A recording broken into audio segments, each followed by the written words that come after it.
जो भाग्यवान आहे ना, भाग्यवान त्याच्याच घरी देवाचं भजन होतं, कीर्तन होतं. भाग्यवंता घरी भजन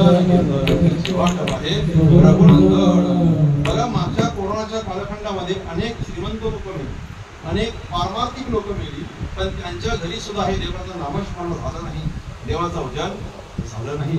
परंतु एवढ्या आतमध्ये राहून सुद्धा या गावात मंदिर सुद्धा नसताना देखील या ठिकाणी सुचलं की आपण काहीतरी देवाचं नामस्मरण करूया आपल्या वडिलांच्या प्रित्यर्थ. म्हणून त्या दोन्ही लेकरांना, त्यांच्या मुलीला, पत्नीला, नवे त्यांचे कोणी भाऊ असतील, परिवारातील सगळी माणसं असतील की त्यांनी याला अनुमोदन देखील दिलं, त्यांनाही धन्यवाद आपण देऊया. प्रत्येक ठिकाणी आपण बघायला आपल्याला मिळते आपल्याला की माणूस मरण पावला की त्याच्या ठिकाणी भजन होतात, हरिपाठ होतो, कीर्तन होतो, असे नाना प्रकारचे उपक्रम आपण राबवतो. त्याच्या पाठीमागे कारण काय असतील? का म्हणून आपण भजन करावं माणूस मेल्यानंतर? आज का डीजे मागवलं नाही मग तुम्ही, जसं आपण हळदीला मागवतो? आज का तुम्ही एखादा ऑर्केस्ट्रा ठेवला नाही, एखादा बर्थडेला माणूस ठेवतो? का बरं?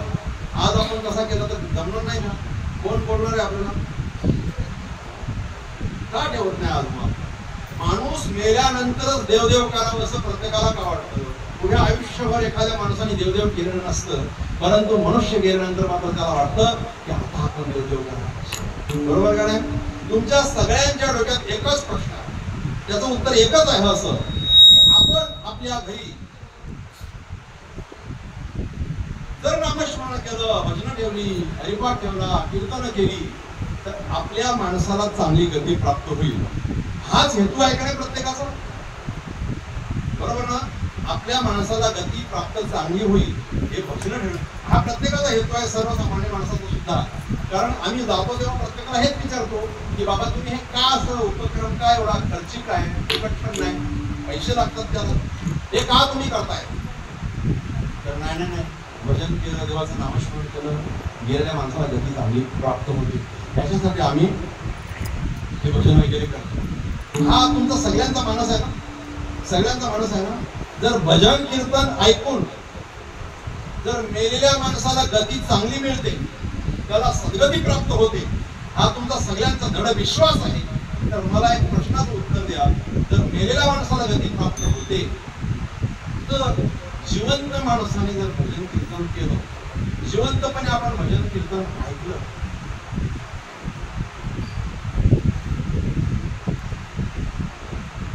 काय होईल?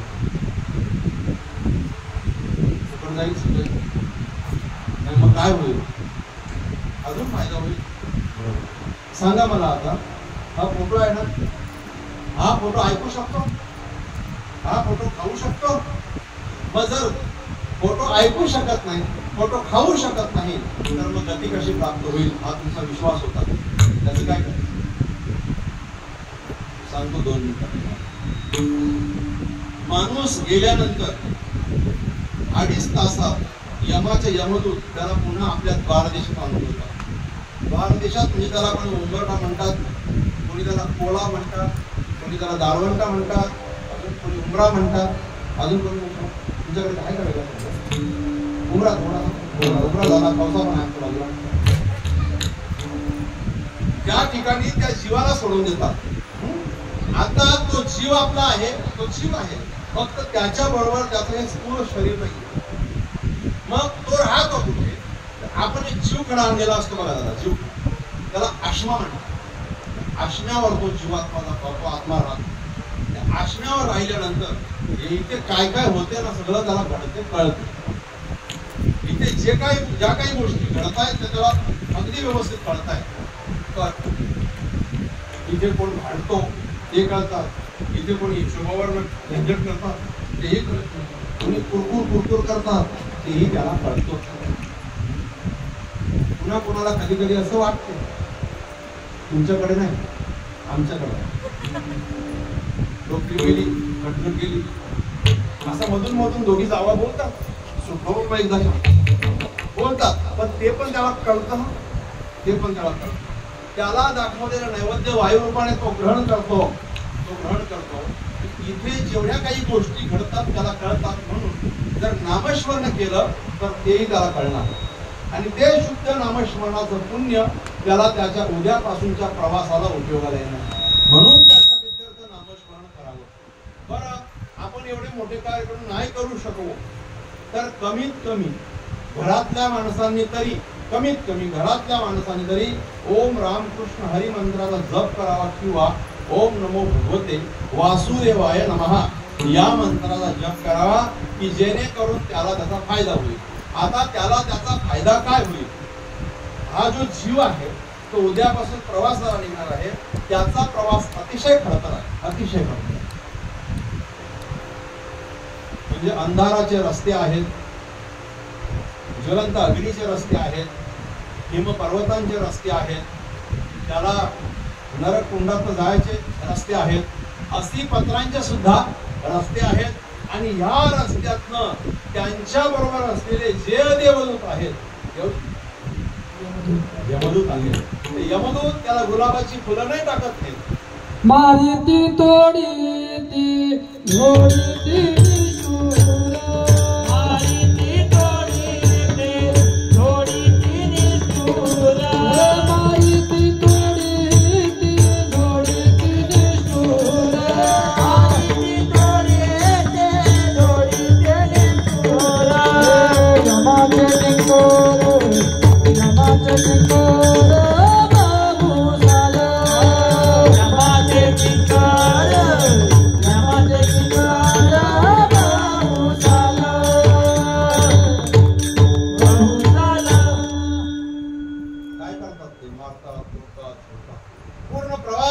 अतिशय खडतर होतो. ज्या माणसाने कधी 5 पावलं सुद्धा देखील चाललेला नसतो, त्या माणसाला दिवसाला 247 योजन चालावं लागतं. किती? 247 योजन प्रत्येक दिवशी त्याला चालावं लागतं. आता 1000 मीटर म्हणजे 1 किलोमीटर, 1.6 किलोमीटर म्हणजे 1 मैल, आणि 7 मैल म्हणजे 1 योजन. जवळजवळ 11 ते 12 किलोमीटर म्हणजे 1 योजन. असे 247 जवळ 3500 किलोमीटर प्रत्येक दिवशी त्या प्रेताचा प्रवास असतो. मला सांगा काय अवस्था त्याची होत असेल. आपली गाडी स्पीडने असेल, फक्त आपण जर डोकं बाहेर काढलं तर आपल्याला भगवंता समोर एवढी भान आपल्या डोळ्यात जाते, आपले केस विस्कटले जातात. तर एवढ्या मोठ्या स्पीडच्या प्रवासाने त्याची काय काय अवस्था होत असेल. म्हणजे त्याच्या वाट्याला दुःख काय, मग त्याच्या वाट्याला दुःख असताना त्याला सुख प्राप्त व्हावं म्हणून नाना प्रकारची सुखाची दुकानं सुद्धा रस्त्यावर आहेत. पण त्या सुखाच्या दुकानामधून सुख विकत घेण्यासाठी त्याला फक्त आणि फक्त चलन पाहिजे ना. आता कुठल्या तरी दुकानात आपण गेलो, काही वस्तू घ्यायच्या, चलन पैसा पाहिजे. मग सुख विकत घेण्यासाठी त्याला पैसा कुठला दिला जातो बरं? तर पुण्याचा पैसा. जर तुमच्या गाठीशी पुण्य असेल तरच तुम्हाला सुख प्राप्त होईल. मेल्यानंतर सोडा, जिवंतपणी सुद्धा तुमच्याकडे जर पुण्य असेल तरच तुमचे दिवस सुखाचे असतील. आणि आपल्या वाट्याला जर पाप असेल तर मला सांगा, पापी माणूस सुखी असू शकतो का? ठीक आहे, कदाचित एखादा माणूस आज पाप करतोय, परंतु त्याच्या गाठीशी मागचं पुण्य आहे म्हणून तो सुखात नक्कीच आज आहे. परंतु ते जे एकदा का पुण्य संपलं की मग मात्र त्याला पुन्हा दुःखात पडावं लागतं. हे तुमचं आमचं सोडा. इंद्रदेव हा पुण्य प्राप्त करून देव झालेला असतो. याचं सुद्धा जर का पुण्य संपलं ना तर त्याला खाली यावं लागतं. महाविष्णू ज्ञानोबा सांगतात, मग तया पुण्याची पावटी सरे, सेवेची इंद्रपणाची उटी उतरे, येऊ लागती माघारे मृत्यू लोका. एकदा का पुण्य संपलं की त्या इंद्रदेवाला सुद्धा खाली यावं लागतं. तुमचं माझं जर पुण्य संपलं, माय बापांनो मला सांगा, देव आपल्याला सुखात ठेवील का बरं? देव नाही सुखात ठेवणार.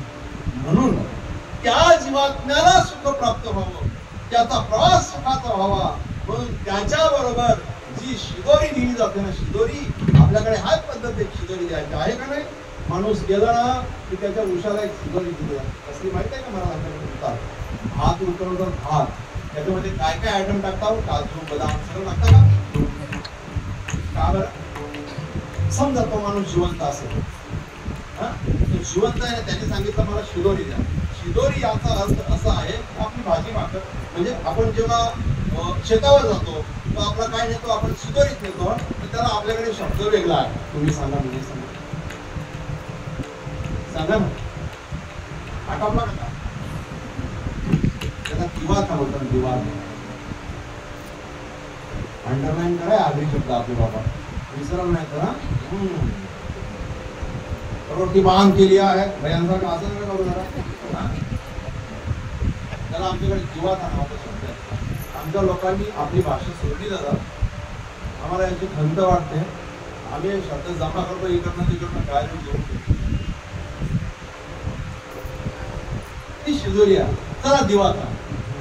जर त्या माणसाने जिवंत असताना जर मागितली असती शिजोरी, किंवा शेतावर जायचं, जरा काहीतरी मला शिजोरी बरोबर द्या, न्यायारी द्या, तर मला सांगा तुम्ही ही शिजोरी प्रेताच्या बरोबर देता अशी दिलीच नाही. असं का देतो आपण माहितीये? आता कुठे बघायला, आता कुठे बघायला म्हणून तो खूप बरा आहे. एका ठिकाणी सगळ्या नातेवाईकांना चोर बोलतो.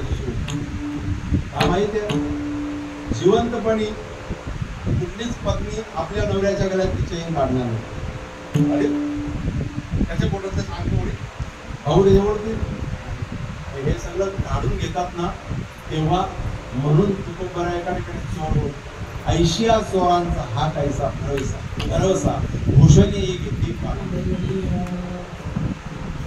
नाथ बाबा एका ठिकाणी चोर बोलतात तुम्हाला सगळ्यांना, बा तुझे तू सोय रे, तू चिवडील बा आधारे, तू तुझे आधारे, आणि वरकट मिळाले ती अवघे चोरगा. म्हणजे साधू संतांनी तुम्हाला मला पहिल्यापासून चोर ठरवलेला आहे. चोर बोलतायत आणि आपण त्यांचं वाक्य खरं करतो. हो आम्ही चोर आहोत आणि सिद्ध करून देतो का नाही? बरं सांगा, आपण ती शिदोरी देतोय, ती शिदोरी त्याला नामस्मरण रूपी पुण्याची द्यायची, की जेणेकरून त्याला जो दुःख रस्त्याला होईल त्या दुःखामध्ये सुखात परिवर्तन व्हावं, म्हणून त्याला पुण्य तुम्ही आम्ही प्रत्येकाने द्यायचं. प्रत्येकाने तर कथा ऐकली असेल. आता आमची शनिदादा पण कथा होती, त्या कथा तुम्ही ऐकाल. कीर्तन रूपी कथा ती ऐकाल. तुम्ही 2 दिवस भजन ऐकलं असेल, तुम्ही थोडं का होईना पुण्य जमावलं असेल का नाही? पण ते पुण्य त्या बाबांच्या चरणी उद्या पुष्पांजलीच्या रूपाने समर्पित करायचं. बाबा आम्ही 4 दिवस तुमच्या काही श्रवण केलं, त्या 4 दिवसाचं पुण्य बाबा आम्ही तुम्हाला देतो, की जेणेकरून तुमचा प्रवास सुखाचा व्हावा.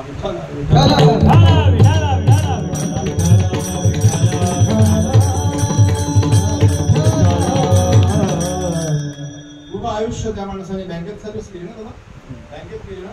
तर मला कुठेतरी सकाळी कुठेतरी सांगितलं की बँकेत नोकरीला होते आणि बँकेमध्ये सर्व्हिस करून उभं आयुष्य कष्ट करून आपल्या लेकरावारांना लहानाचं मोठं केलं, मुलीचं लग्न केलं, ही एक इमारत उभी करून दिली आणि त्यांचं आयुष्य संपलं. एकदा का आयुष्य संपलं की येर वाहू का पसारा. एकदा का आयुष्याचा धागा तुटला की नंतर पसारा असतो दादा. तसा या ठिकाणी या कुटुंबाचा पसारा सोडून दादा निघून गेले. बाप जीवनामधून निघून गेल्यानंतर 4 दिवस आपले हे लोक येतात जातात, आपलं सांत्वन करतात, आपल्यामध्ये 4 दिवस असतात. तेव्हा त्या बापाची किंमत कळत नाही दादा, तेव्हा त्या बापाची किंमत कळत नाही. परंतु ही लोक यायची आपल्याकडे बंद झाली ना, ही एखादी खुर्ची खाली असते, त्या खुर्चीकडे बघितलं की त्या खुर्चीत आपले बाबा आपल्याला बसलेले दिसतील.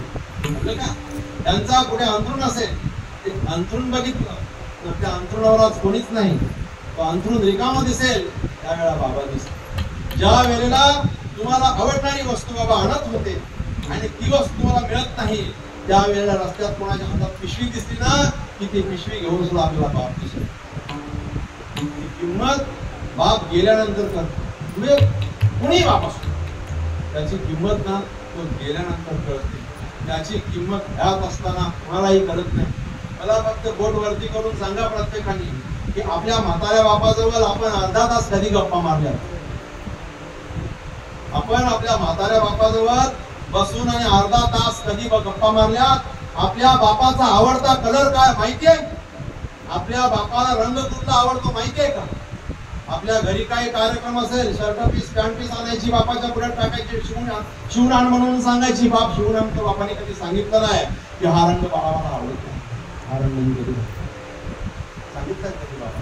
पण मुलाला कपडे घ्यायचे असेल तर बाप कपडे आणून देत नाही, मुलाला स्टोर मध्ये घेऊन जातो, बाप बाहेर बसतो, तुला आवडेल तो कलर आणि आवडेल तो पीस तुला 2 आवडले 2 घे, तुला 4 आवडले 4 घे. मुलाला वेळ बाबाच्या आवडी मुलगा टाकतो निघून जातो. तुमच्या कपड्यांना, तुमच्या वस्तूला, तुमच्या शानो शौकतला तुमचा बाप भुलत नाही, लक्षात घ्या. त्या बापाची एकच अपेक्षा, ज्या मुलाला मी लहानाचं मोठं केलंय ना, त्या मुलाने दिवसातनं 5 मिनिटं तरी फक्त माझ्यावर बसावं आणि माझ्या खांद्यावर हात ठेवून सांगावं, बाबा आज तुम्हाला कसं वाटतं. घरातनं निघताना त्या मुलाने बापाला विचारावं, बाबा तुम्हाला काय हवंय का आज मी आणू. बस त्याला काहीच नको असतं, तो फक्त एका शब्दातच फक्त भुकेला की माझ्या मुलाने माझ्या गरजा विचाराव्यात, माझ्या कुठल्याच गरजा नाहीत. मी माझ्या मुलावर माझ्या म्हातारपणाचं बोझ टाकणार नाही, पण माझ्या मुलाने फक्त मला विचारावं. मुलाचा एकदा का चौरंगा झाला म्हणजे 2चे 4 झाले की मुलाला आई वडील नकोशे वाटतायत, आवडते.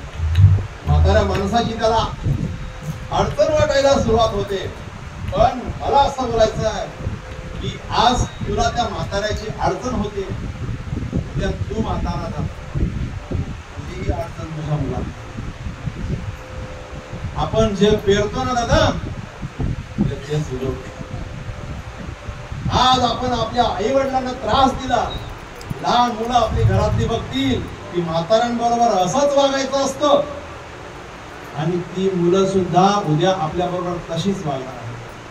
आणि मग तुम्ही त्या मुलांना सांगाल तुमच्यासाठी काबाड कष्ट केले, तुमच्यासाठी लोकांची बांधं फोडली, लोकांचं पटनाटक केलं, पैसा कमवला, तुम्हाला इमारती बांधून दिल्या, तुम्हाला बंगले बांधून दिल्या, तुम्हाला गाड्या घेतल्या, त्याची किंमत शून्य. त्या मुलांवर संस्कार करा, त्यांना संपत्ती जमवू नका. संपत्ती जमवू नका ह्या मताचा मी नाही, संपत्ती जमवा, पण ती संपत्ती चांगल्या स्वरूपाची जमवा आणि त्यांच्यावर चांगले संस्कार करा की जेणेकरून तुमचं म्हातारपण चांगलं होईल.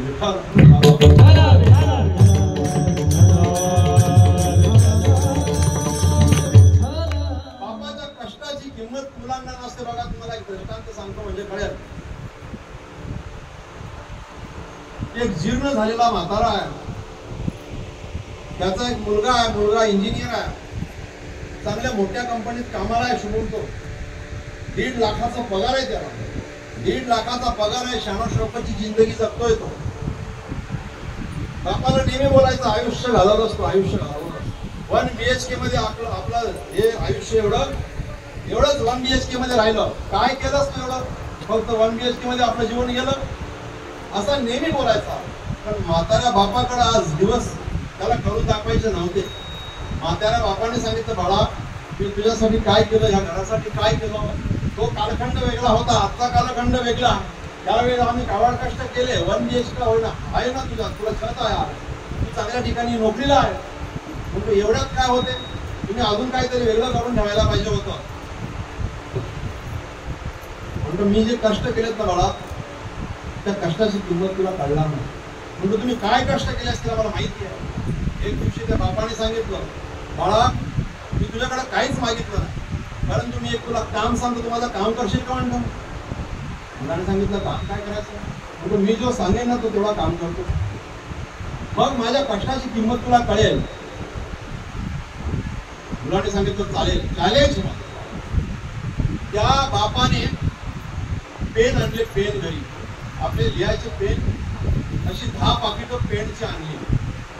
एका पॅकेटमध्ये 1 डझन पेन होते, 10 पॅकेट्स आणले म्हणजे 10 डझन पेन झाले. 10 डझन पेन झाल्यानंतर त्या बापाने पेनाचा हिशोब सांगितला मुलाला. एक पेन 8 रुपयाला पडतो, होलसेल मध्ये आणले. त्याच्यावर प्रिंट 10 रुपयाची आहे. एक पेन विकला तर तुला 2 रुपये मिळतील. एक पॅकेट विकलास तर तुला 24 रुपये मिळतील त्या एक पॅकेटच्या पाठीमागे, आणि 10 पॅकेट विकलीस तर तुला 240 रुपये मिळतील. मी 240 रुपयासाठी हे पेन कशाला घेतो.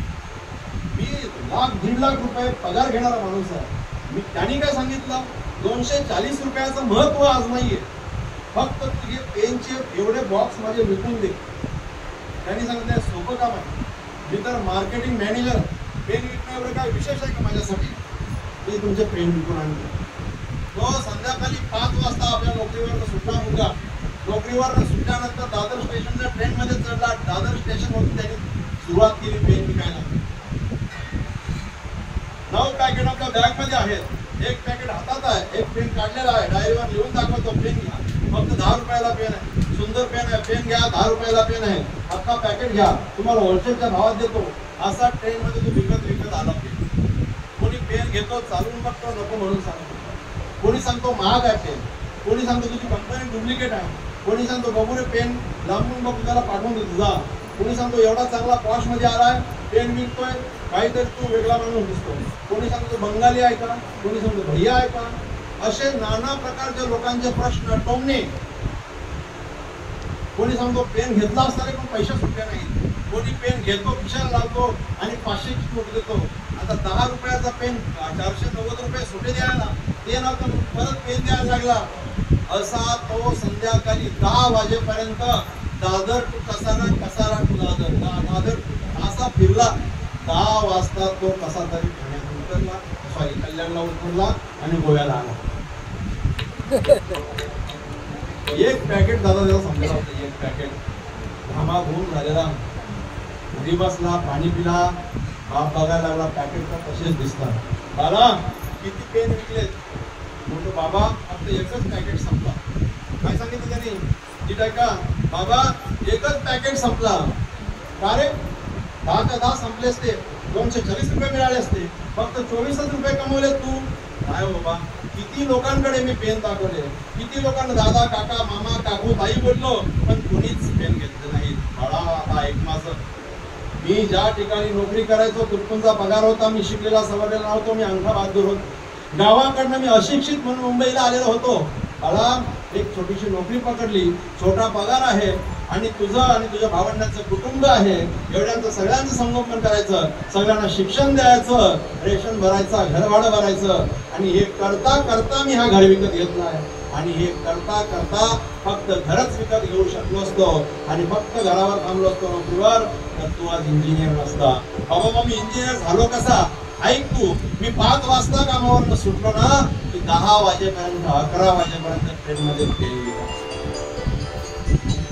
ट्रेनमध्ये पेन विकायचो, ट्रेनमध्ये डायरी विकायचो, ट्रेनमध्ये छोटी छोटी खेळणी विकायचो आणि कसे तरी 100-150 रुपये मी हाय करून कमवायचो. दिवसभर काबाड कष्ट केलेला माणूस मी 11 वाजेपर्यंत पुन्हा प्रवास करायचो आणि ते पैसे मिळाले मी बाजूला ठेवायचो. आज तू 1.5 लाख रुपये पगार घेण्याचे योग्य ते तू झालाय ना, तो माझ्या ट्रेन मधला प्रवास आहे बाबा. त्या कष्टाची बापाची कष्ट बाबा अशी स्वतः तुझी वरवर घेऊन आला.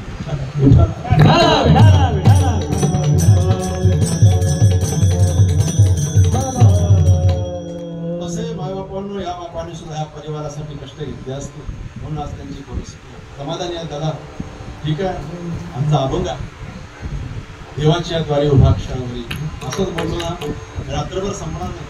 मी खरं तर अभंग म्हणजे घाईघाईत हाच निवडला, मी वेगळा अभंग निवडणार होतो पण आज त्या लग्नात मला लोक भेटते. ठीक आहे, देवाच्या द्वारे उभा क्षणावरी आपण अभंगाकडे येऊया. तुम्हाला मला जन्माला भगवंताने घातलेले आहे मान्य प्रत्येकाला. आपल्याला हा देह कोणी दिला? कोणी दिला? जरा सांगा. आपण काय केलं त्याचा? माती केली का नाही? तयाचा मातेरा देवे दिला देह जना तोया झाला फाटा बादी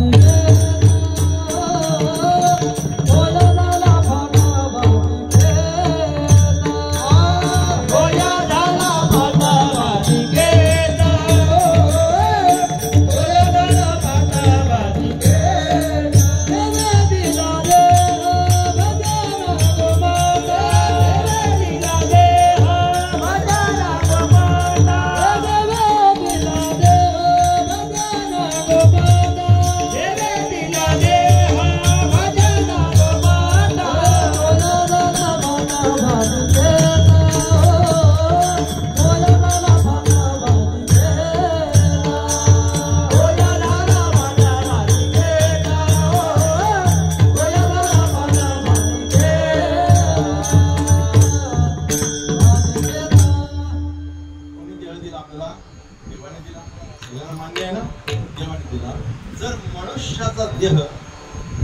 देवाने दिला.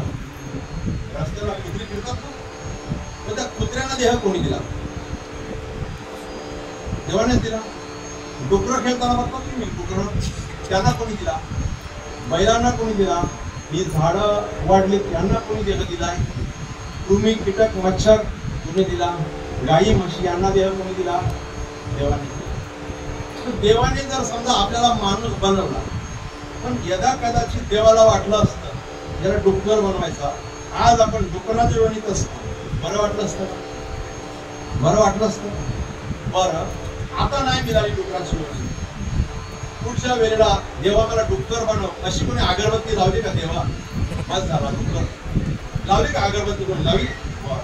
डुक्कर व्हावं वाटते? नाही वाटलं. बरं, आता प्रांजलपणाने सांगा, देवाने पुन्हा जन्माला तुम्हाला घालायचं ठरवलं, माणूस म्हणून घालायचं जरी ठरवलं जन्माला, तरी माणूस म्हणून तरी जन्माला यावं असं वाटते का?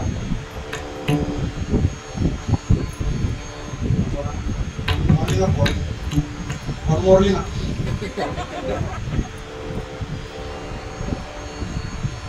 बरं, मग काय व्हावं वाटतं?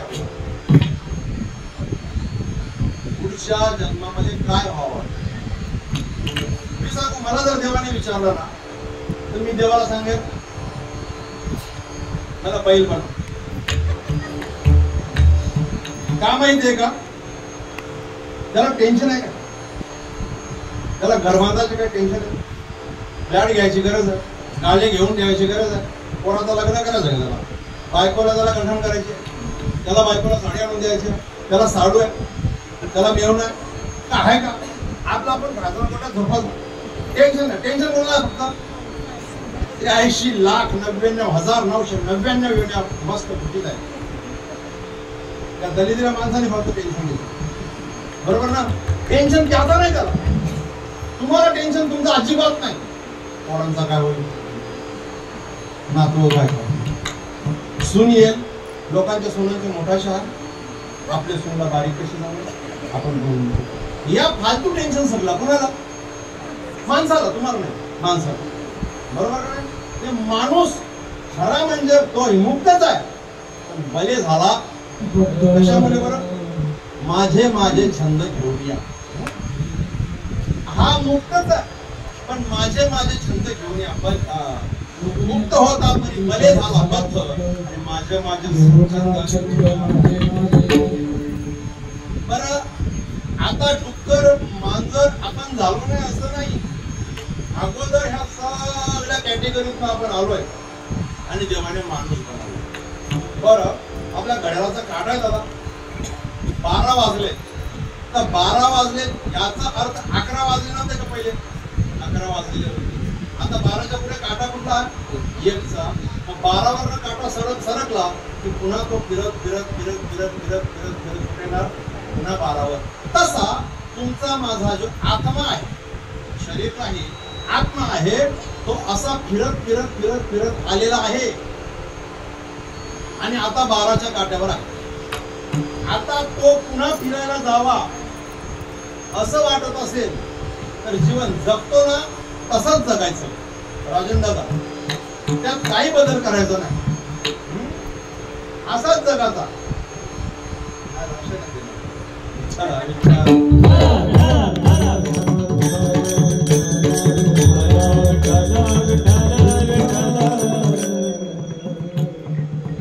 आता फिरत जायचं पण नाही, तुम्हाला मनुष्य म्हणून परत जन्माला यायचं सुद्धा नाही.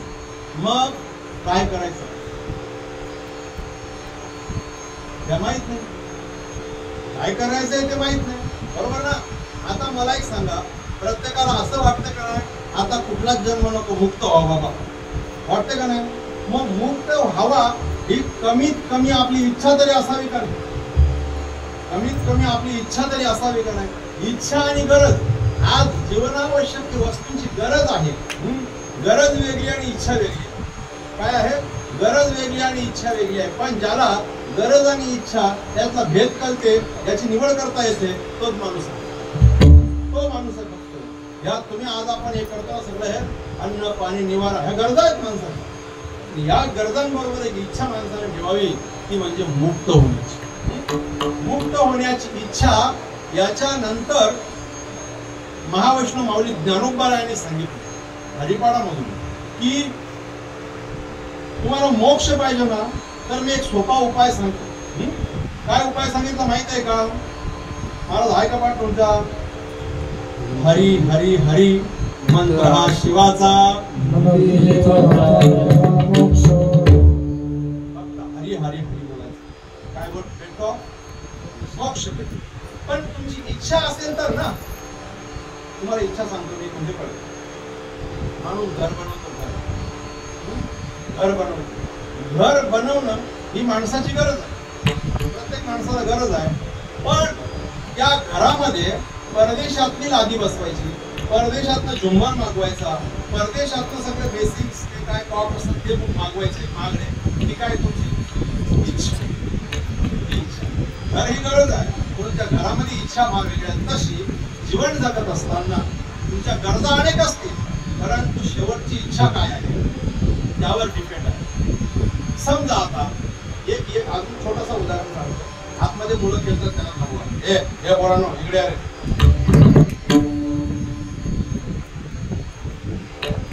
युट्यूब चालू आहे म्हणून तुम्हाला सांगितलं असतं मी पोरा एवढा कट करून करता का? जीवनावश्यक वस्तू ज्या आहेत अन्न पाणी निवारा या गरजा आहेत.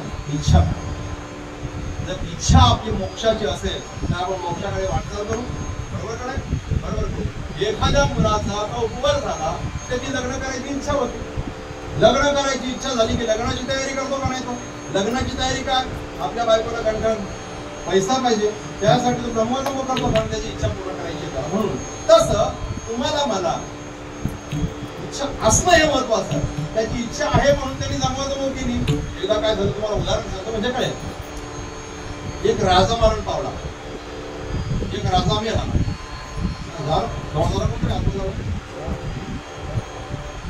हा 10-12 वर्षापर्यंत त्याच्या मुलाला बिंदास मारायचं असत्या, सटासट मारत असत्या. एकदा का पोरं मोठी झाली ना, 15 वर्षाच्या नंतर गेली ना पोरं, ते हात लावायचा ना अंगाला. बरोबर ना? 15च्या नंतर हात न लावायचा, 15 पण ठोकून घ्यायला पोरा. मला तुझा बाप काय करायचं माहिती आहे का? पायाला रस्सी बांधला, पायाला रस्सी बांधला गिर टाकायचं. त्याचा वारसदार गादीवर बसवायचा, राज्याभिषेक करायचा, तेव्हाच त्याच्या देहाला अग्नी द्यायची. मग त्याचा मुलगा लहान होता 12 वर्षाचा.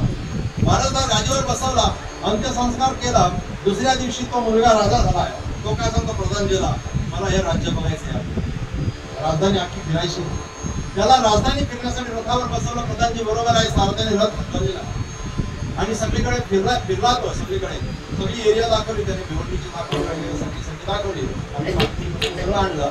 आणि मग त्यांनी कल्याण दाखवलं. आणि मग त्याला असं वाटलं की गंधारीच्या पुढे त्याला न्यावं जरा तिकडे, गंधारीचा ब्रिज वगैरे दाखवणार त्या राजाच्या पोराला. गंधारीला जात असताना आधारवाडी त्याला मोठी भिंत दिसली, मोठी भिंत दिसली. हा, त्यांनी सांगितलं म्हणतो ही एवढी मोठी भिंत कसली आहे? राजे त्याला जेल म्हणतात, राजे त्याला जेल म्हणतात. तो जेल मध्ये काय असते त्यांनी सांगितलं, जे लोक अपराध करून अपराध ज्यांनी केलेला असतो त्यांना सगळं ते डांबून ठेवलेलं असतं. आता 12 वर्षाचा नादान मुलगा यांनी सांगितलं एक काम करा, सगळ्यांना सोडून द्या. मी नवीन राजा झालो, सगळे सोडून द्या. पण प्रधानजी अक्कल होती त्याला. तो प्रधानजी हुशार असावा लागला. काही राजे हे बुडली त्याला कारण तेच आहे की त्यांचे प्रधानजी बरोबर लागतो.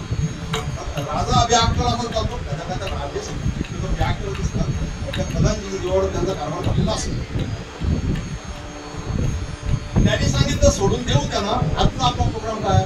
फक्त राज्य बघायचं. हा सोडण्याचा प्रोग्राम आपण त्या नंतर करू. त्याला बरं वाटलं. गेला 10-15 दिवसानंतर त्याला आठवण पडली काय त्या लोकांना डांबून ठेवत आहे, त्यांना मोकळं करायला पाहिजे, ते आपल्याला जय जयकार करतील. म्हणून त्यांनी सांगितलं की चल प्रधानजी चला उसको छोडणे का है. प्रधानजी हुशार होता. प्रधानजी त्या राजपुत्राला घेऊन गेला. त्या जेलमध्ये सगळ्यांना बोलवलं आणि एक बॅनर लावला. काय लावला? बॅनर लावला. एक टेबल आणि एक मास्टर घेऊन त्या ठिकाणी बसले. बॅनरवर लिहिला की तुम्ही सगळे कित्येक वर्षापासून या ठिकाणी शिक्षा उपभोगता. तुमच्या आवडीनिवडी कोणी विचारले नाहीत. तर ज्याला ज्याला जे जे पाहिजे ते मिळेल आज नवीन राजा तुमच्यावर खुश झालेला आहे. ज्याची जी इच्छा असेल ती पूर्ण होईल. मागा आणि मस्टर घेऊन बसला. सगळ्या कायद्याने रांग लावली, अशी लांबपर्यंत रांग लावली. रांग लावल्यानंतर प्रत्येकाचं नाव लिहिलं गेलं. पहिला नाव कोणाचं घ्यायचं बाबा? घेतलं त्याचं नाव पहिले. म्हणतो बोला काय पाहिजे? त्यांनी सांगितलं राजेसाहेब दिवसाला 2 विड्यांची बंडल लागायची पहिले मला बाहेर असल्यानंतर. इथे आलोय, विडी कशी असते बघितली नाही, मला विडीची सोय होईल का? प्रधानजींनी सांगितलं याचं नाव लिहा, याच्या नावावर दररोज एक विडी बंडल लिहा आणि सकाळी याला दररोज एक विडी बंडल द्या. तो खुश झाला तो. दररोज विड्या भेटतील. पुढचा आला म्हणतो मला ब्रिस्टॉल लागायचा. ब्रिस्टॉल म्हणतो याला 2 पॉकेट द्या, एक नको देऊ, हा जरा उंची पसंत वाला दिसतो. त्याच्या नावावर 2 लिहिले. त्याच्यानंतर आला कोणी सांगतो मला तंबाखू पाहिजे, याला तंबाखूच्या पुढेला. कोणी सांगतो माणिकचंद पाहिजे, याला माणिकचंद द्या. कोणी सांगतो अंगाला लावायला चांगला साबण द्या, वास येते. म्हणतो याला द्या चांगला काय तो डेटॉल वगैरे द्या याला. कोणी सांगतो माझ्या गोदड्याला वास येतो, गोदड्यात घाला साबण द्या. कोणी सांगतो माझी गोदडी फाटली अवघड नाही. प्रत्येकाला ज्यांनी जे मागितलं तो दिलं. आपलं पिंपल घराला ती मागेच होतं. ते बघा महाराज चांगला जाऊ द्या, संध्याकाळची सोय करा आमची. लोकांना तिकडे आम्हाला 90 द्या, 70 द्या, दररोज 90 माझा म्हणतो कुणाला.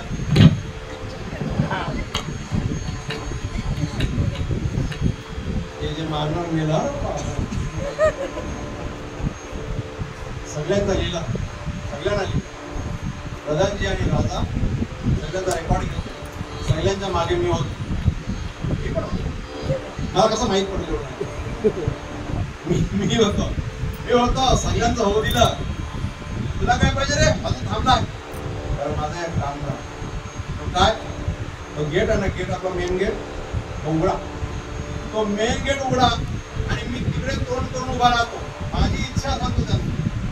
मेन गेटवर मला उभं करा. त्या मेन गेटवर मी बाहेर तोंड करून उभा राहतो आणि माझ्या कमरेत एवढ्या जोरात लाग झाला तर मी 10 फूट तरी उडलो पाहिजे. आणि मी 10 फूट गेलो की तुम्ही गेट बंद करायचं. याची इच्छा पुरी करायला पाहिजे. मला गेटच्या मस्त मधोमधी उभं केलं. जोरात आला, माझ्या कमरेत लाग घातली. मी 10 नाही 10 फूट उडलेलो. अजून 5 फूट मी असा गडबडत गेलो एक्स्ट्रा. मागे असा वळून बघितला, गेट लावला. तिथून जाऊन ठोकली घरी. आता मला सांगा, ज्यांनी विडी बंडल मागितलं त्याला विडी बंडल मिळाला, मलाही मिळाला असता.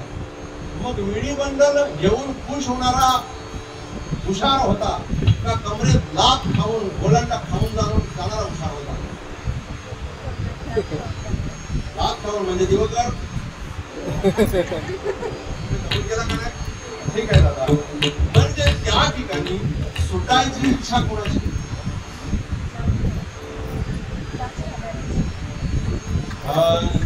तुम्ही मुक्त झाले भेने गर्भवास.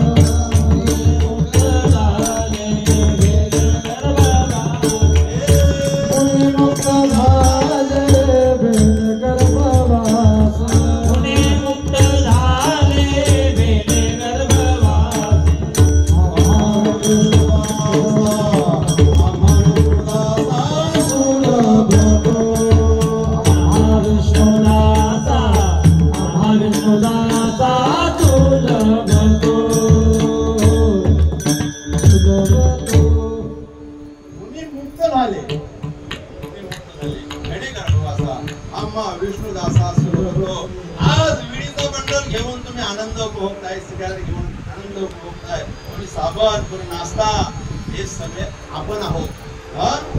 मुक्त होणारे कोण होते? फक्त मुली होते, साधू होते, संत होते. ते मुक्त होण्याची त्यांची इच्छा होती, मुक्तीसाठी साधना केली. मग तुम्हाला जर मुक्त व्हावं असं वाटत असेल तर महावैष्णव ज्ञानोबा सांगतात अभंगाचं पहिलं करा. देवाची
समीपता, सायुज्यता, समीपता या 4 मुक्त्या आहेत. जी पाहिजे ती मिळते. सरूपता, देवाच्या सारखं रूप आपल्याला प्राप्त होते. सायुज्यता, देवाच्या सारखं दिसते असा वैभव मिळेल. समीपता, देवाच्या सोबत त्या मुक्त्या मिळतील. हा विष्णू ज्ञानोबारायने सांगितलं ह्या मिळेल सगळं तुम्हाला, पण त्याच्यासाठी तुम्हाला एक काम करावं लागेल. तो काम काय सांगितलं तर देवाची या द्वारी उभा क्षणभरी कुठे देवाची या द्वारी क्षणभर उभं राहायचं आहे. सोपं आहे का नाही? देवाच्या दारात जाऊन उभं राहायचं सोपं आहे का नाही? तुम्ही राहिलेत का नाही आतापर्यंत देवाच्या दारात उभे राहिलेत का नाही? सगळी देवाच्या राहिलात का देवळाच्या राहिलात हा प्रश्न आहे. तुम्ही देवळाच्या दारात आहात आतापर्यंत, देवाच्या दारात मात्र बरोबर ना? देवाचं दार वेगळं, इथं देवळाचं दार सांगितलेलं नाही. तर देवळाचं दार हा चौकट, ही दार आहे ना, दारवंटा, द्वार म्हणतो आपण, हे फार महत्वाचं स्थान आहे. फार महत्वाचं स्थान आहे. हे देवाचं आसन आहे. काय आहे हे? देवाचं आसन आहे. त्या आसनाला आपण दररोज दिवाबत्ती करतो, नमस्कार करतो, कारण देवाचं आसन आहे. कधी देव त्याच्यावर बसला माहिती आहे का? ज्या वेळेला भक्त प्रल्हादाने हाक मारावी आणि हिरण्यकश्यपूचा कोथला काढण्यासाठी नरसिंह अवतार धारण केला भगवंतांनी, त्या वेळेला त्याला घेऊन इथे बसले. म्हणून ते देवाचं दार हे सुद्धा बरोबर, देवाचं बैठक आसन आहे ते. पण देवाचं दार म्हणजे काय? आता ह्या घराचा प्रवेश करण्याची जागा म्हणजे काय आहे? उंबरठा, दार त्याला म्हणतो आपण, दरवाजा म्हणतो, द्वार म्हणतो. हे काय आहे तर त्या घरात प्रवेश करण्याची जागा आहे. तसं भगवंतमय, देवमय जर तुम्हाला व्हायचं असेल, देवाच्या स्वरूपाचं व्हायचं असेल, या घरात प्रवेश करायचं, देवमय व्हायचं असेल, तर तुम्ही त्याच्या दारात उभे राहा क्षणभर. आता त्याच्या दारात उभं राहणं म्हणजे भगवत प्राप्तीचं साधन करणं. काय करणं? भगवत प्राप्तीचं साधन करणं. प्रत्येक काळामध्ये भगवंताच्या प्राप्तीसाठी वेगवेगळी साधनं होती का नाही? प्रत्येक कालखंडामध्ये भगवंताच्या प्राप्तीची वेगवेगळी साधनं होती. कृते ध्यायतो विष्णू द्वापारे त्रेतायुगे युगमतः द्वापारे परिचर्यानं कलौतल हरिकीर्तनात. म्हणजे सत्ययुगामध्ये लोक ध्यान धारणा करायची, त्रेतायुगामध्ये यज्ञ क्रिया करायचे, द्वापार युगामध्ये स्नान संध्या करायचे, आणि कलियुगामध्ये सोपं साधन सांगितलं.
देवाने देवाचं नामस्मरण सोपं सांगितलं ना कलियुगामध्ये. तेवढे यज्ञ आकार क्रिया ध्यान धारणा नाही होत. मग कलियुगामध्ये सोपं साधन सांगितलं. सोपं काय करावं? कलियुगा माझी करावे कीर्तन तेने नारायण भेटले. त्याचं कीर्तन केलं, त्याचं भजन केलं, त्याचं नामस्मरण केलं तर तो स्वतः भेट देईल. आणि आतापर्यंत ज्यांनी ज्यांनी त्याचं नामस्मरण केलं त्या अवस्थेला प्राप्त झाले त्याला देव भेटला. पण त्याचं भजन करताना त्याचं कीर्तन करताना त्या अवस्थेला प्राप्त व्हावा तर देव भेटल्याशिवाय राहत नाही. मग त्याचं कीर्तन करायचं, त्याचं भजन करायचं तुम्ही सांगताय, पण ते कसं करायचं आणि त्याच्याने अजून काय फायदा होईल का आम्हाला हे सांगण्यासाठी अभंगाचं दुसरं चरण हरी मुखे म्हणा,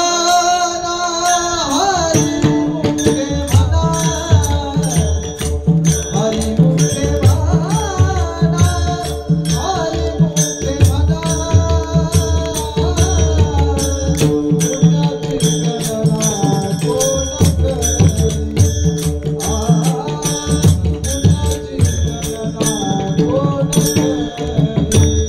हरी मुखे म्हणा, हरी मुखे म्हणा,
म्हणजे कशाने बोलायचं?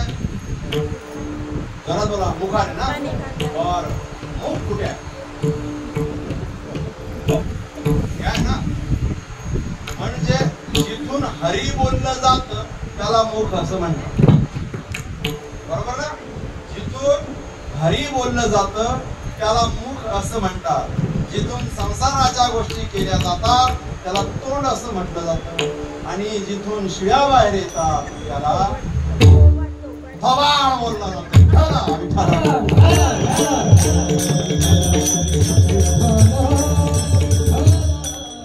बरोबर ना?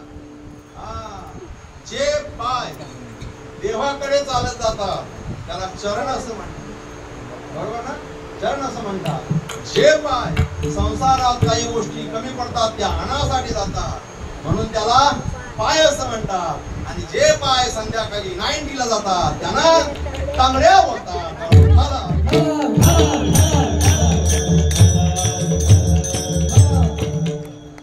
जाऊ दे आता मी जास्त काढत नाही कारण माझ्याकडे आता थोबार कोणाचा आणा तांगड्या कोणाच्या आता आपण नाही सांगत बाबा कोणाच्या तांगड्या त्याचा शोधा. मुखे मुखाने बोलायचं.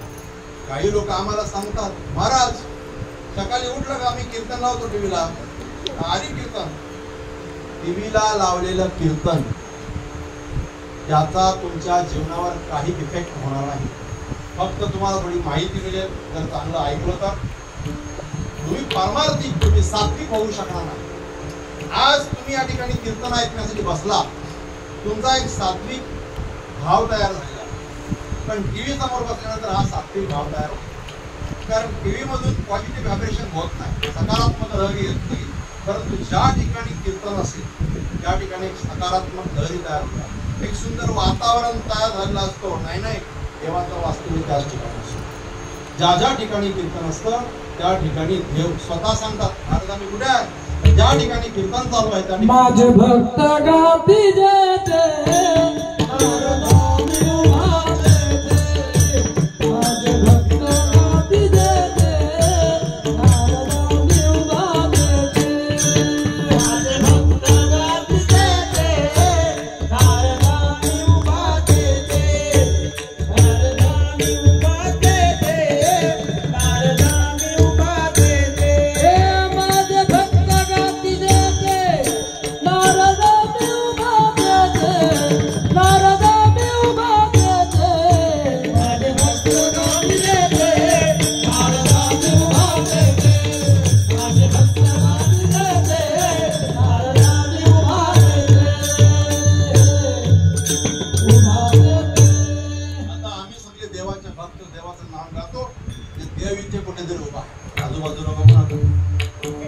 आपल्या डोळ्याने नयनाने देव दिसत,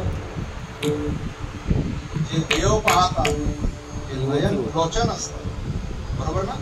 जे देव पाहतात ते लोचन असतात, जे विश्व पाहतात ते डोळ्या असतात, आणि जे नको ते पाहतात त्या काय असतात सांगा, ते खोबरं असतात. चला विचारा.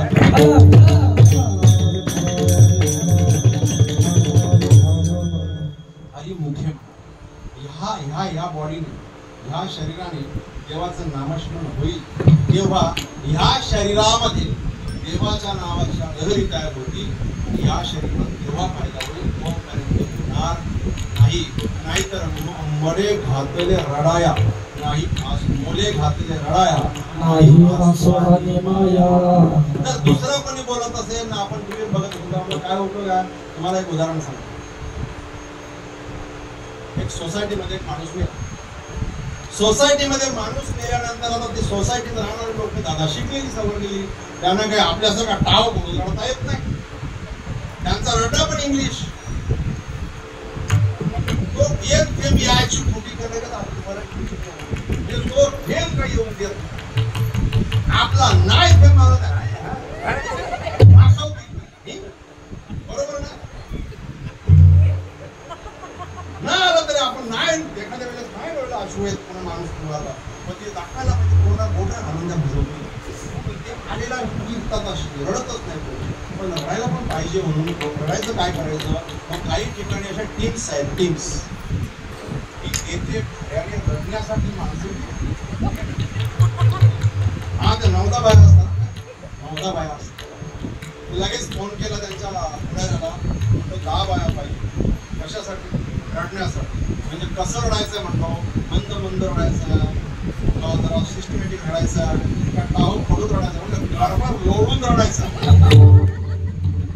मग बोलता 1000 रुपये भर पाहिजे, 10,000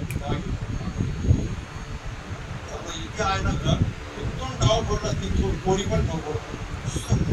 एवढी माया करणारे लोक इथे 10 जणी का नाव पेटवला आणि अशा केस मोकळ्या टाकतो. त्या माणूस हे पर्यंत रडतो. अश्रूला मात्र त्या पेटवला. लोकांना वाटतं काय माणूस काय लोक हे आपणाने कशाला विचारायला काय अर्थ आहे त्या रडण्याला? सांगा काय अर्थ आहे? असा रडण्याला अर्थ कुठे कुठे असतं, कुठे कुठे नसतं सुद्धा. काय झालं माहिती आहे? एक म्हातारी मेली. आता रडणं खरं असतं का बाहेरनं खोटं असतं हे आम्हाला माहित नाही. पुरुष लोकांना तुम्ही उत्तर द्यायचं, मी विचारेन तेवढं यस न बोलायचं, फक्त यस न बोलायचं, तुम्ही काही सांगायचं नाही.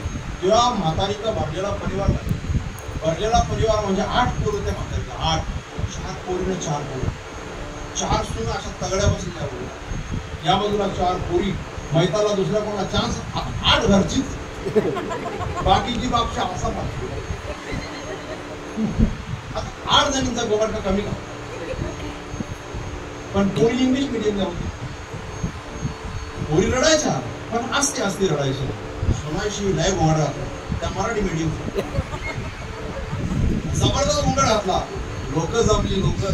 लोक जमल्यानंतर सांगतायत बघा किती सासूवर प्रेम, सासू गेली किती रडतात, किती अंबरला फोडतात, किती अंतःकरणात बेमीच्या डेटापासून रडतात. काय प्रेम सासूने केला असेल, मुलगा सुद्धा रडतात. बरोबर का नाही? बरोबर का नाही? आता मुली पण रडत होत्या, मुली हळूहळू रडत होत्या. आता मला प्रांजलपणाने तुम्ही सांगा, याच्यातलं खरं दुःख मुलींना झालेलं होतं का सुनांना झालेलं होतं? सगळ्यांचा मत काय आहे? आणि सासू त्या ठिकाणी सुना रडत होत्या, त्या थोड्याशा ऍक्टिंग करून खोटं रडत होत्या का? सुना बोला, फक्त एस न बोलायचा. तर मुली खरं रडत होत्या, म्हणजे सुना खोटा रडत होत्या. सासूसाठी रडे सुना,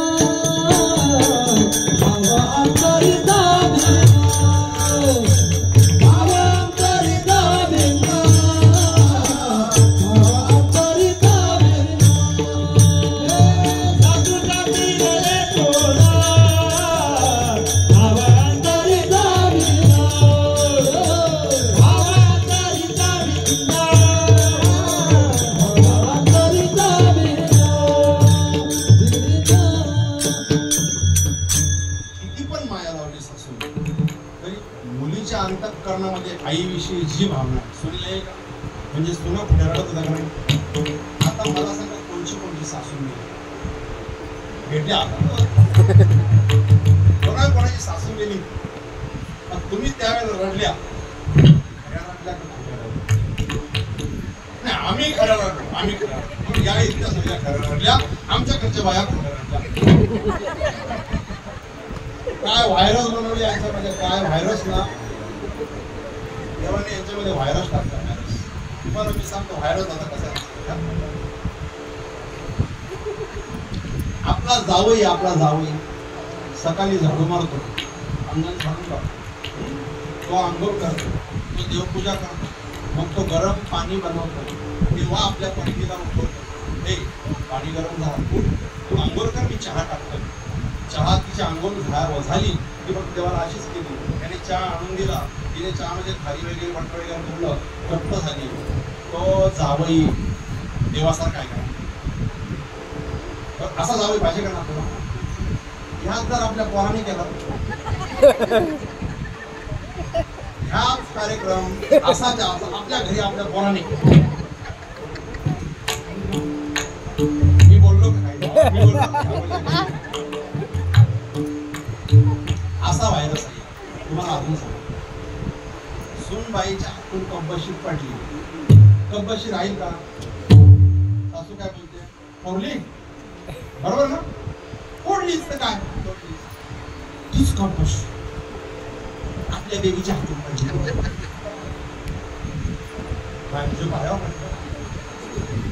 बाजूला बाजूला मी झाडू मारते. डोका एकच आहे, डोका एकच आहे, व्हायरस असा तुझा भाऊ तिला भेटेल. नवऱ्याचा भाऊ असेल, नवऱ्याचा भाऊ दादाकडे नुसता बसला ना, दादा जर बसला तरी तिथे पदराशी अशी बोलतो, पैसे मगर आले काय असा कळत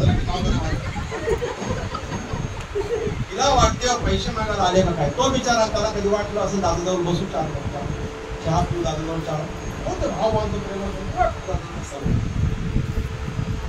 तो गेल्यानंतर तो काय महाराज आला, बरोबर आहे का? आमच्याकडे समजा तिचा भाऊ येऊन बसला भाव, तो काहीच नाही बोलला गेला, त्याला विचारायचं ना काही लागते का? लोक एकच पण व्हायरस, बरोबर ना? मी बोलतो ते बरोबर ना? तुमचा भाऊ आला, तो काही न बोलता गेला, तर त्याला विचारायला पाहिजे होतं तर काही पाहिजे का नको, आणि आमचा भाऊ बसला की त्याला काही लागतं. दोघी देवाने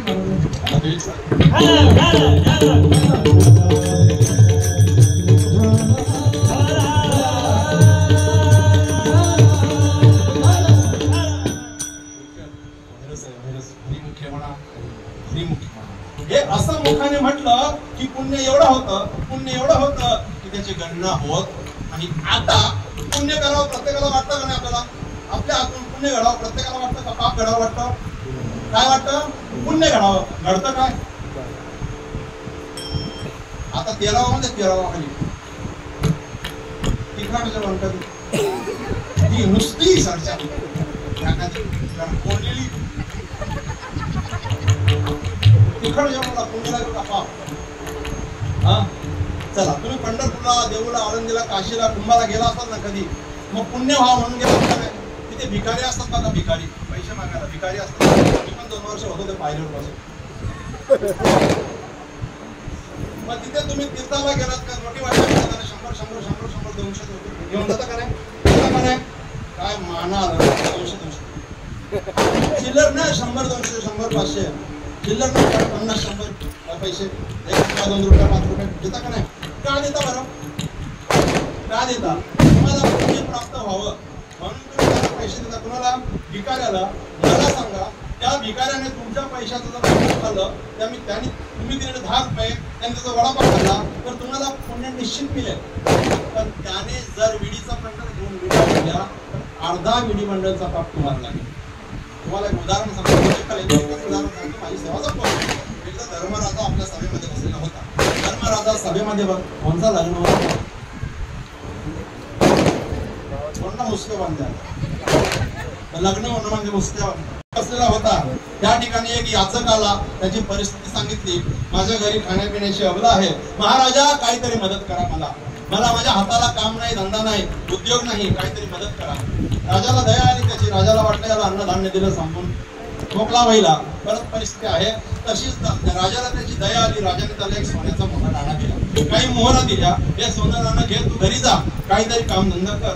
अतिशय धावत घरी आला, आनंदाने धावत घरी आला आणि आपल्या बायको समोर राजाने दिलेलं सोनं दाखवलं. बघ बघ बघ, राजाकडे गेलो, आपली परिस्थिती दाखवली, परिस्थिती सांगितली, राजाने आपल्याला सोनं दिलं. बायकोला फार आनंद झाला. त्याच्या जेवढा आनंद त्याला झालेला होता त्याच्यापेक्षा डब्बल आनंद कोणाला झाला? बायकोला झाला. बायकोला आनंद झाला. बायकोला लगेच कंगवा पटापट फिरव केला. बायको त्याला घेऊन कुठे गेली? सरळ सोनं घेऊन त्या कल्याणला गेली. कल्याणला गेली, सोनाराचं दुकान गाठलं, सोनाराच्या दुकानात गेली. सोनाराला वाटलं बरं झालं कोणीतरी MIDC वाला गेली कंपनीला जागायची. हा बोल बायना क्या मागता है, कॅटलॉग त्यांनी समोर ठेवले, कॅटलॉग बघितले तिने. कॅटलॉग मध्ये सगळं होतं, तुम्हाला आवडणाऱ्या वस्तू ज्या असतात तिथे फोटो काढलेले असतात ना, हा सगळं होतं. फक्त पाटा आणि वरवंटा नव्हता त्याची, तेवढाच बाकी ठेवले.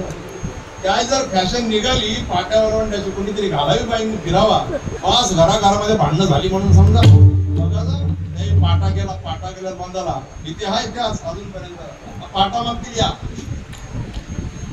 ती बाई हुशार होती, त्याने कॅटलॉग ठेव, तसंच कॅटलॉग नको, मोडाला आणले पैसे दे, त्याचे पैसे घेतले. त्या पैशाचा ते पैसे घेऊन ती बोऱ्याच्या दुकानात गेली. बोऱ्याच्या दुकानात सूत आणि सिसा विकत घेतला. घरी आली, नवऱ्याला सांगितलं जालं बनव, जालं मोठं. नवऱ्याने मोठं जालं बनवलं. जालं बनवलं, नवऱ्याला सांगितलं आता तू मासे मारायला खाली जा, आपल्या तलावाच्या सरोवरामध्ये जा. नित्यनेमाने तो कोली मासे मारायला जाऊ लागला. त्यांनी त्या पैशातनं काय केला? व्यवसाय केला. दररोज तो मासे मारू लागला.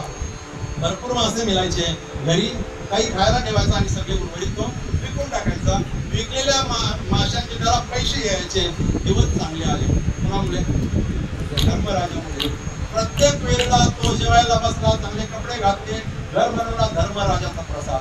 बरा बिचारा धर्मराजा भेटला, धर्मराजाचा प्रसाद. असा वेलोवेली तो धर्मराजाचा उपकार. ठीक आहे, तुम्हाला पैसे आले तर तुम्ही टाकले, 1 कोटी आले असते, 1 कोटी आपल्या आता कोटीला किती पाहिजे? ज्याने बिचाराने व्यवसाय केला का नाही, येडा होता का नाही? आपल्याला 1 कोटी आले तर आपण त्याला काय करतो? 50चा बंगला, 25ची गाडी, 15चा दागिना, पूर्ण 10 शांतावा. तो शांतावा, बरोबर ना? म्हणजे कथा हे पण शिकवते, वित्त आला, पैसे आले की त्याचा उपयोग कशामध्ये करायचा? व्यवसायामध्ये करायचा आणि व्यवसायातनं माणसाने डेव्हलप करायचं. तसं त्या कोण्याने पहिले काय केला? व्यवसाय केला. ठीक आहे, सुधारला धर्मराजाचा प्रसाद. पण धर्मराजा स्वर्गाला जात असताना धर्मराजाचं विमान नरकात घेऊन गेले. नरकात घेऊन गेले. धर्मराजा सांगतो माझं विमान तर वैकुंठाला चाललाय, तुम्ही मला नरकात का चालवलाय? ते दूत सांगतात धर्मराजाला तुझ्याकडनं हिंसेचं पातक घडलेलं आहे. म्हणतो मी काय हिंसा केली? म्हणतो मासे मारल्याचं पातक तुझ्या नावावर तिथे रजिस्टर आहे. धर्मराजा सांगतो मी आयुष्यात मासे मारला कधी गेलो नाही, कुठल्याही प्रकारचा अवजार मला माशाचा वापरता येत नाही, मी मासे मारले नाही. त्याच ठिकाणी कोणी कार्यकर्ते होते आताचे, लावले त्याचा व्हिडिओ लावला आणि मग त्याला दाखवलं एका कोल्याला तू पैसे सोनं लावून दिलं, सोन्याच्या माध्यमातून मासे मारले, त्या माशांचं अर्ध मारल्याचं पाप तुला लागलं, त्या पापामुळे स्वर्गाला जाऊन विमान तुझं नरकात घेऊन चाललं. म्हणजे आपण पुण्य करायला गेलो पण त्याच्या हातून आपल्याला पाप घडतं. मला का लक्षात? तुम्हाला सांगितलं तुम्ही एखाद्या भिकाऱ्याला पैसे दिलेत, त्याने त्याचा दुरुपयोग केला, तुम्हाला पाप लागतं. ते पाप करण्यापेक्षा हरिमुखे म्हणा, पुण्याची गणना कोण करी? फक्त मुखाने देवदेव केलं, देवाचं नामस्मरण केलं तरी एवढं पुण्य मिळेल की त्याची गणना होणार नाही, त्याची गणती होणार नाही, एवढं पुण्य मिळेल. मग ते नामस्मरण करायचं. मी कधीपासून मला त्रास दिला का? नाही दिला. वरती हात करायचे, जेव्हा मोठ्याने नामस्मरण करायचं. विठोबा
देवाची द्वारी उभा घरी गेले मुक्तिकारी साधेल्या हरिमुखे म्हणा हरिमुखे म्हणा पुण्याची गणना कोण करेल एवढं पुण्य होईल गणना होणार नाही मग महाविष्णू माऊली ज्ञानोबा कोणी विचारलं असेल की माऊली आम्ही तर आता संसारामध्ये आहोत आमचं कसं व्हायचं मग महाविष्णू माऊली ज्ञानोबा सांगतात काही काळजी करू नका असवनी संसारी असले संसारामध्ये चालेल पण जिव्हे वेगळी करी पण जीवाने मात्र वेगळा राहा हे शरीर आहे ना हे शरीर हे संसारामध्ये ठेव आणि तुझं मन जो आहे तो मन मात्र त्या देवाच्या चरणी लाव कारण परमार्थ हा वित्ताने होत नाही तर हा चित्ताने होत असतो कशाने होतो चित्ताने होतो आणि तुम्ही आम्ही आज जो परमार्थ करतो तो वित्ताच्या जीवावर करतो कशा जीवावर नंतर नंतर नंतर राजेंद्र दादा नंतर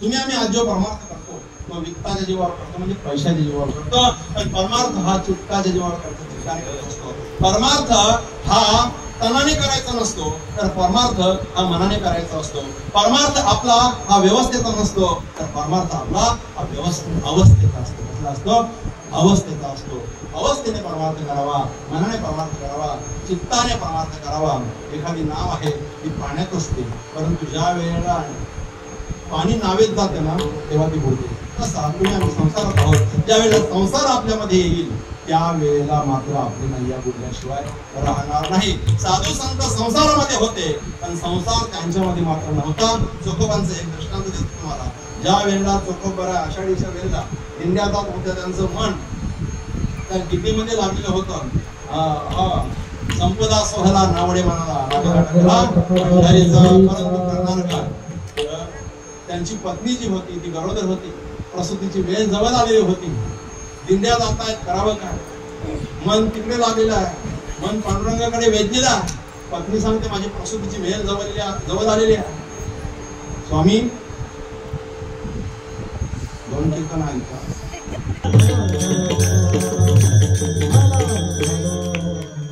थोडा ऐका नंतर फोटो बसून ऐकावं लागतं मग काय होतं नंतर असं फोटो लागल्यावर काय होतं कीर्तन येणार आम्ही असताना माझं चाटा मारणार पैसे घेणार निघून जाणार आता जिवंतपणे सगळं नीट ऐकून घ्यायचा भले मांडी मोडून पडून एक फास्ट काय चोखोबांची पत्नी सांगते स्वामी एक काम करा तुम्हाला पंढरपूरला जायचं परंतु माझी वेळ जवळ आलेली आहे म्हणजे तुमच्या बहिणीला माझ्या नंदेला इथे माझ्याजवळ आणा आणि तुम्ही पंढरपुरात निघून जा आणि एवढा आनंद झाला चोखोबाला एवढा आनंद झाला चोखोबाला पांडुरंग हरी घरातून निघाली दिंडी चाललेली आहे त्या दिंडीमध्ये सामील झाले दिंडीमध्ये सामील झाल्यानंतर विसर पडला की आपण विसर पडला आपण कुठं चाललो आहे मजल दरमजल करत दिंडीच्या चोखोबा चालताय जशी का त्याच्या बुद्धीवर एक माया पडली अशा पद्धतीने चोखोबा जात असताना त्या ठिकाणी प्रसूतीचा काळ जवळ आलेला आहे प्रसूतीच्या वेदना सुरू झाल्या आणि प्रसूतीच्या वेदना सुरू झाल्यानंतर अखिल ब्रह्मांड नायक माझा पांडुरंग त्या ठिकाणी बघतोय की या चोखोबाला पाठवलाय कुठे आपल्या बहिणीला पाठवायला बहिणीला सोडायला तिथे आणि हा माझ्या नामस्मरणामध्ये दंड झालाय पांडुरंगाने विचार केलाय हा याची बहीण जाणार नाही हा बहिणीला सांगायला जाणार नाही मलाच काहीतरी करायला पाहिजे म्हणून स्वतः पांडुरंग चोखोबाची बहीण झाली चोखोबाची बहीण होऊन आणि त्या ठिकाणी चोखोबाच्या घराजवळ आले आणि दरवाजा ठोकायला लागले वहिनी वहिनी मी आली दार उघडा ना वहिनी दार उघडा ना वहिनी म्हणतो कोण आलं दरवाजा उघडला फक्त कोण आली आपली ननंद आली चोखोबाची बहीण झाला शारंग पाणी दार उघडा वहिनी हाका मारी आणि त्या ठिकाणी परम परमात्मा पांडुरंग स्वतः चोखोबाच्या बहिणीच्या वेशात त्या ठिकाणी जाऊन आणि चोखोबाच्या पत्नीची प्रसूती पूर्णपणे यशस्वी केली आणि पूर्ण दिंडी पार पर्यंत पोचली एकादशी झाली तरी ह्या माणसाला आठवण नाही की आपण कुठं आलोय आणि मग पौर्णिमेचा काला झाला सगळे लोक घरच्या घरी निघाली पंढरपूर खाली झालं तेव्हा चोखोबा शोधला अरे आपल्याला पाठवून आपण कदाचित त्या आता प्रसूतीच्या कालामध्ये वेदना देऊन देऊन नाशिक मरण पावले असेल आणि कमीत कमी आपल्या झोपड्यात पडलेलं प्रेत त्याला आपण कमीत कमी आता अग्नी देऊ चला ह्या उद्देशाने चोखोबा घरी आले. घरी आल्यानंतर बस पांडुरंग बघतात की चोखोबा आता घरी येतो. चोखोबा या दरवाज्यातनं घरी येणार आणि इकडे सांगितलं वहिनी आता मला पण बरेच दिवस झाले, माझी पण मुलं वाट बघत असतील, मी जाते वहिनी. ती सांगते चोखोबाची पत्नी ताई थांबा ना, येतीलच ते पंढरपुरात, तुम्हाला सांगूनच गेलं जातो म्हणून. हो मग येतीलच ना, ते पौर्णिमा झाली ना, 3 दिवस झाले, आता 3 दिवसात येतील ते प्रवासात. नाही मला जायचं आहे, आलो तर फक्त दादांना सांग की मी आलेली म्हणून. आणि इकडनं बहीण निघाली, इकडनं चोखोबा घरी आले. घरी आल्यानंतर बघतायत तर बाल गुडगुटीत आहे.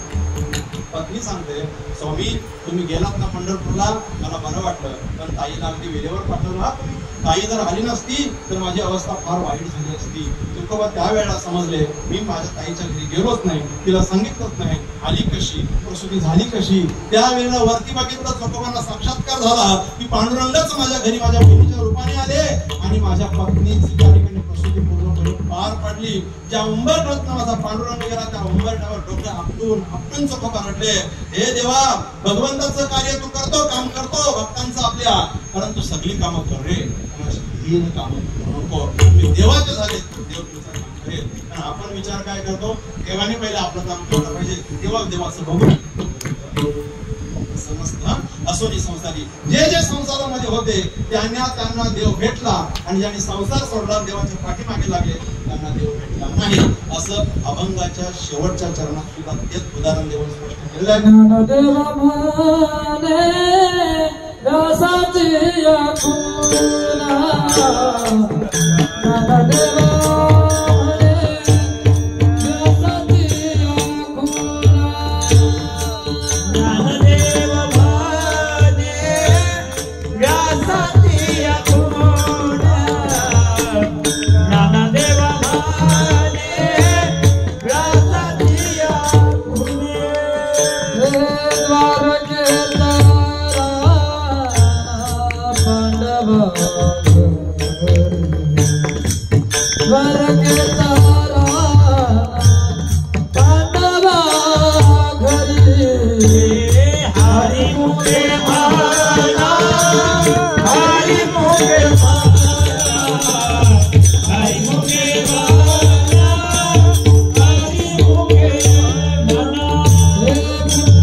याची उदाहरण ज्यांनी संसारामध्ये राहून भगवंताची भक्ती केली त्यांच्याकडे देवाने सादर केली हे त्या ठिकाणी उदाहरणामध्ये सांगितलं.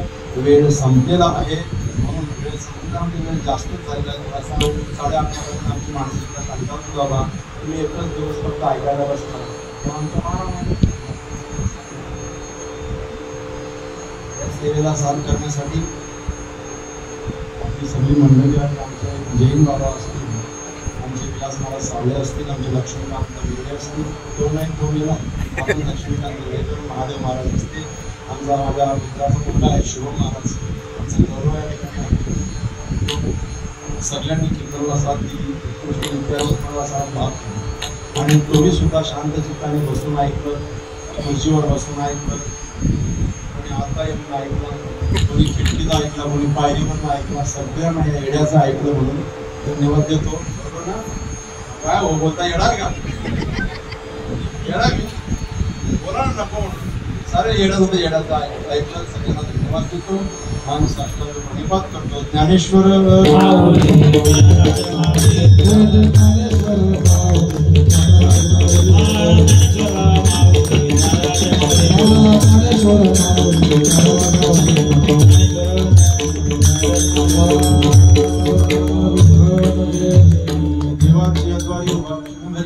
तेणे मुक्तीचारी साधिशेल्या हरी मुठी म्हणा, हरी मुठी म्हणा, पुण्याची गाणा कोणातरी जेवढं सांगतात, 2 चरण आपल्याला भेटतात, 2 चरण तसेच राहिले.